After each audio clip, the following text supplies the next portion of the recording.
friends, welcome to Geeks for Geeks. This is a video tutorial on the Fibonacci word. Let's have a look at the problem statement. Like Fibonacci numbers, a Fibonacci word is a specific sequence of binary digits or symbols from any two-letter alphabet. The Fibonacci word is formed by the repeated concatenation in the same way that the Fibonacci numbers are formed by repeated addition. But unlike the Fibonacci number, Fibonacci word has its first two terms different from each other. The task is to find the nth Fibonacci word for a given number n. In Fibonacci word, s of 0 equal to 0, s of 1 equal to 0, 1 are defined.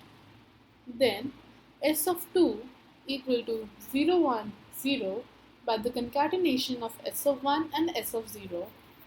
S of 3 equal to 0, 1, 0, 0, 1 and so on.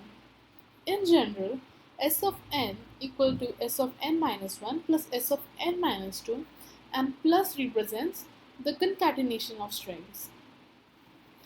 Now let's look at the solution.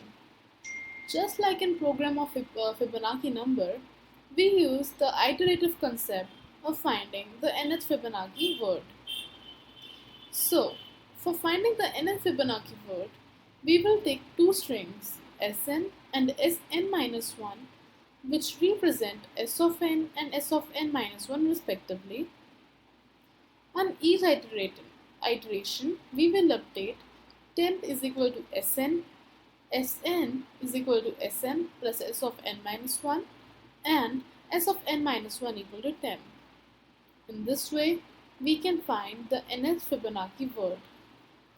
Now let's look at the implementation. Initialize string string Sn minus 1 equal to 0, string Sn equal to 0, 1.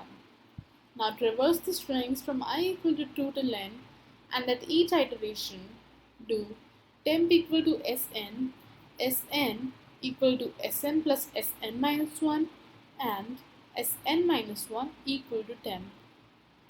Finally, return Sn, which is the nth Fibonacci word. That's it for this video. Thank you for watching. Please leave us your likes and comments.